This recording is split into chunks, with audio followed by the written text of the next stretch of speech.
I think the richest part, and like what I really want to focus most of this conversation is like how much of a Marxist was he? Because I think it not only is interesting regarding him, but I think it also gets into Marxism a bit. But before we like get too far down that line, because I have some real specific quibbles with his later work, not just on the big stuff of like the Iraq War, but some of the ways that when he was saying he was using Marxism to sort of support his positions. I think it gets really ludicrous quickly. But before we move too far on, let's play this clip of, I think, him probably at one of his best moments. This is something you cite in your book. This is the debate between him and the objectivists, the acolytes of Ayn Rand. I think this is really notable because I think a lot of people who have criticized Hitchens, and we'll just play this and we can hear everyone's thoughts on the other side. But a lot of people, I think, correctly note that so much of his radicalism is so focused on the international side of his politics, and he doesn't oftentimes talk about the domestic struggle. And I think that is an interesting kind of challenge. But this one is probably one of the most explicit, on the ground. I'm a Marxist. I'm a socialist. This is what I think. This is Christopher Hitchens right here, explaining what he believes it means to be a socialist. What is it, I better get on with it, to be a socialist?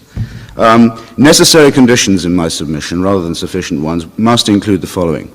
It is necessary to hold, firstly, that all divisions of class, nation, race, and sex are, in the last resort, man-made and can be man-unmade, are in no sense part of a divine or natural ordinance, and that we are members, like it or no, of one race, the human race.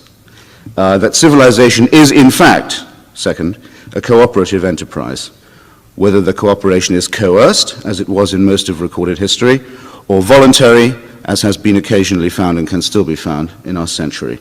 But that it is a cooperative enterprise cannot be denied. There is no other means, that's to say, of civilization. Third, that the limits of creative endeavor are set by the limits of nature, and that very few human actions can therefore be said in the last instance to be entirely private. The earth is, in point of fact, a common treasury, as the English levelers used to say in the Puritan Revolution, hoping that it was so. It is, in fact, the case, and again, whether we like it or not, whether we care to treat it as such or not. Fourth, that there is no God and no supernatural, that this recognition obliges us morally to maximize the felicity of the one life that we are permitted. And fifth, that the principle of from each according to his ability or her ability, and to each according to his or her need, is an easily realizable one, prefigured already in human society by the working principles of the bourgeois family. That unique engine of thrift, enterprise, the transmission of morality, operates precisely on the principle of from each according to his or her ability and to each according to his or her need. There is, in fact, no other way that a family could decently or possibly be run. I make no moral judgment as between the decency and the possibility. Such a distinction would be odious. Marxists describe freedom as the recognition of necessity, and only then proceed to say that the free development of each is the condition for the free development of all, a stipulation that obviously implies its corollary, that the educator must be educated. That's why I stress the above as necessary conditions rather than sufficient ones. We do not ask for these things to be true. We might even prefer them not to be, but we must recognize them as given and as such. Sufficient conditions, I think, center on the question of class. Marxists recognize that history is indeed the contest of competing social forces, and that so is the present such a competition. All attempts to describe society as merely organic and harmonious, or as a free competition or race between individuals with differing attainments and endowments, fail, because they ignore this simple and obvious fact, which again we do not preach, we simply recognize, insist upon, and make as a point of departure. What is it, I better get on.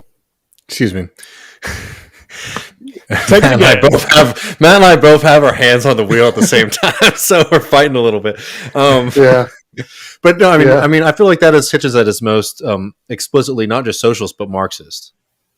Yeah, for sure. And it's interesting. You mentioned that this common perception, which I think is kind of true, right? Like, which that he's not that focused on domestic politics. That something I ran into actually. I don't. This doesn't even make it into the book. But. Victor Navasky, who was the publisher of The Nation at the time, talks about how when Hitchens first came over in the early 80s, he'd been at the New Statesman, which is, left wing, probably more so at the time, a British journal. And he was over in the U.S. initially as part of like an exchange program with The Nation, and then he decided he wanted to stay, and they were trying to figure out what his job was going to be. And one of the first ideas he said they threw around was that he was going to have a column about Wall Street, which would have been, I think, that's just like a fascinating, like, alternate timeline to think about what that Hitchens would have looked like, and might have kept him a little more grounded, in some ways.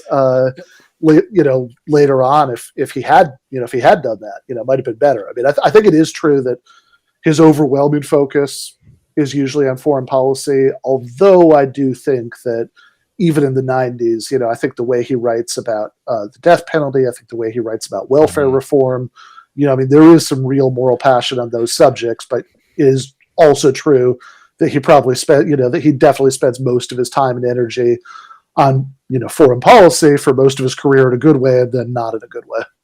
I mean, one of his friends, and then, later almost arch nemesis, Alexander Cockburn, sort of lived that reality. Right, because he wrote a lot of financial pieces, including for the Wall Street Journal. So maybe that's why Cockburn stayed radical and Hitchens, went south. But I mean, I think you're right. I mean, I guess like my bigger point as somebody who's read a lot of Hitchens in like the 80s and seen a lot of him in the 90s is that when he talks about domestic politics, I think he does have a radical bent to him, but the way that he analyzed, for example, presidential or like congressional politics never really struck me as like a Marxist analysis. Now, a lot of it was anti-imperialist and anti-intervention, but it would be hard to pick out, except for him. And I guess that's the reason that sometimes I get when I watch those older videos, you do wonder how deep the convictions were, or even how deep his sort of knowledge was, other than knowing the buzzwords, because he's constantly reminding people that he's a socialist and a communist and a Marxist. And it's not always explicitly clear from his analysis. I don't know if you get what I mean. Like when he's talking about international politics, very clear that he's an anti-imperialist. When he's talking about Clinton, from times to times, I think he brought up some things that were very, for the people, but not necessarily in like a socialist bent. Yeah, I think that like his book about the Clintons, which by the way I would recommend everybody read, No One Left to Lie To, is I think it's one of his best. But in that book, you're right, it is written in this register that is less sort of less specifically Marxist and more just sort of like generically kind of left populist, right? I mean that's kind of how that's mostly how it's written, which might be, to a certain extent a function of like, who he's trying to speak to, but it might also reflect some of the ways his thinking has changed over the 90s, because that book came out only a couple of years before 2001, right, where that book that Matt mentioned before, Letters to a Young Contrarian, is the one where he finally sort of gives up and says, look, I mean, he doesn't do it in a sort of like apostate, kind of like, oh, I was so wrong, sort of apologizing for everything, right? He does it in a way that's like, he's like, there's all this affection for the socialist tradition, there's a lot of defense of what he did in the past, but he says that he thinks the socialism is sort of off the table historically. The moment has passed, and he wrote this just a couple of years before that. And I think that it is probably true that that his belief that there was going to be the sort of future radical change, domestically that socialists would want, probably did. I mean, it was probably continuously weakening over the course of the 90s, because and I think. Just what I was saying earlier about just how bad the 90s was, that like this is the era of the end of history. This is that phrase sort of being thrown around, granted usually by people who did not read the book and didn't quite know what meant, but like whatever, it captured something about the zeitgeist. This is the era of the Margaret Thatcher thing. There is no alternative. and New Labor in Great Britain, and New Democrats in the U.S. And I think there was this really pervasive sense, right, that that sort of moment was over. That even though I think ironically, Hitchens starts out as as a definitely an anti-Stalinist, Marxist, somebody who's extremely critical of the Soviet Union. I think that the Soviet Union existing probably made it easier to sort of maintain, sort of keep the faith in some sort of alternative capitalism, because even if that wasn't the sort of like model of a non-capitalist society you would like, at least as long as the Soviet Union existed, as long as the Cold War was happening, it felt like these sort of big structural questions about how to organize a society were on the table. That's what people were fighting about. And so even if you kind of had a third position in it, at least like that sort of felt relevant. In the 90s, I think there was this overwhelming sense that the battle was over and some sort of liberal capitalism had just won.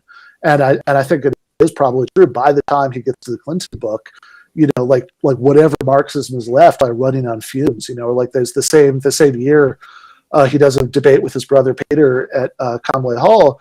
And I remember being really struck when I watched it, because you could see, he sort of vaguely talks about how, like there's going to have to be some sort of, struggle to achieve greater democracy in the EU at that debate. But like reading that, okay, so what kind of struggle by who, right? Like what are we talking about here? And I think a lot of that has gotten lost, that sort of like the Marxism is kind of running on fumes at that point, because I think at a sort of bone deep level, he's probably not really, he's probably lost most of his confidence that the working class is going to be an agent of historical change going forward.